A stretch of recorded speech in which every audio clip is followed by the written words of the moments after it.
हमारे परम आदरणीय सम्मानित श्रीपाल फौजी परौची से चल करके आए, जोरदार तालियां बजाएंगे। 102 रुपये का पुरस्कार देकर के सम्मान कर रहे हैं श्रीपाल दादाजी फौजी यानी परौची से। सदा सुखी रहने से आगे बढ़ते रहे, मन की सबसे मंगल होता है।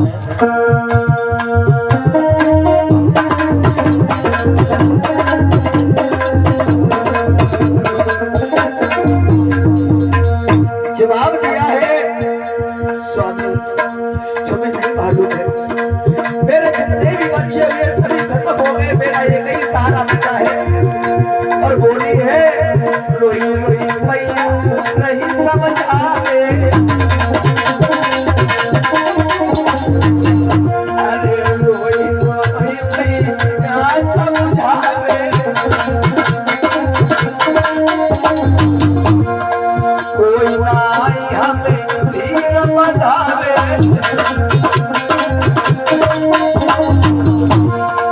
कोई ना हमें धीर बधावे, मानो ही तकानी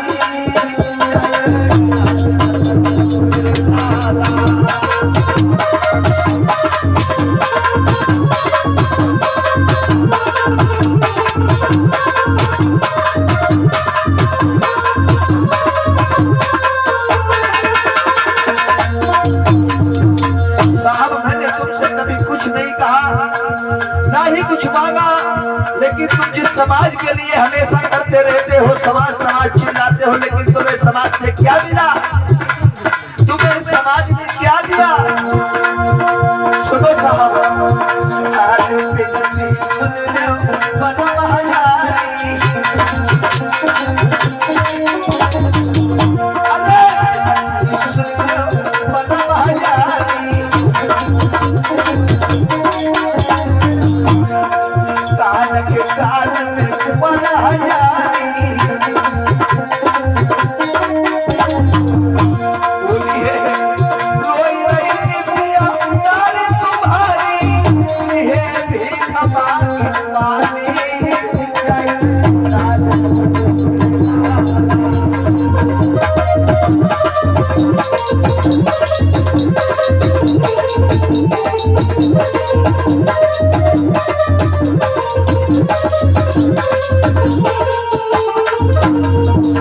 साहब मेरे पुत्र की तबीयत ठीक नहीं देती है, इसलिए मुझे साहब छोड़ करके मत जाओ, तुम लंदन मत जाओ।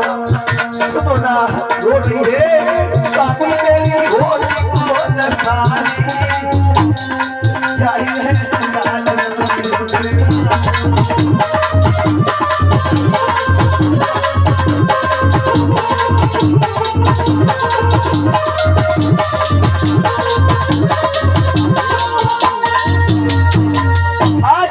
रमाबाई हाथ जोड़ करके कहने लगी स्वामी मुझे कुछ नहीं चाहिए, तुम हमेशा समाज के लिए लगे रहते हो, समाज के हित में काम करते रहे, कम से कम परिवार को भी देखो, अपने बच्चों की तरफ देखो। मेरे जितने भी संतानें उधर से हुई, एक भी संतान मेरी नहीं बची और अच्छी परवरिश नहीं हो सकी, अच्छी देखभाल नहीं हो सकी, इसके कारण मेरे सारे बच्चों का जन्म हुआ सभी खत्म हो गए, अर्थात सभी की मृत्यु को प्राप्त हो गए। लेकिन आज मेरा एक ही पुत्र राज रतन बच्चा है, जिसका भी तबीयत ठीक नहीं रहती है।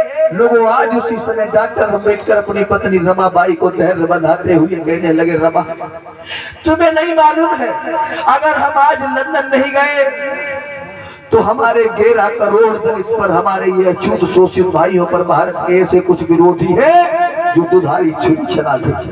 इसलिए रमा तुम मान जाओ, जितना संघर्ष मैंने किया, मेरी मेहनत, मेरा सारा संघर्ष बर्बाद हो जाएगा, इसलिए मुझे जाने दो, समझने का प्रयास करो।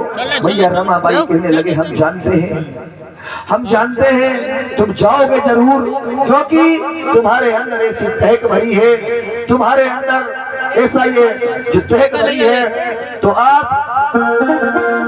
बिल्कुल समझ नहीं रहे। आज बाबा साहब कहने लगे, तुम्हें नहीं मालूम, तुम्हें नहीं मालूम है हम क्या करेंगे। अरे सुन पागल तब रोई गए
आज इसी समय मेरे प्रिय धम बंधुओं जैसे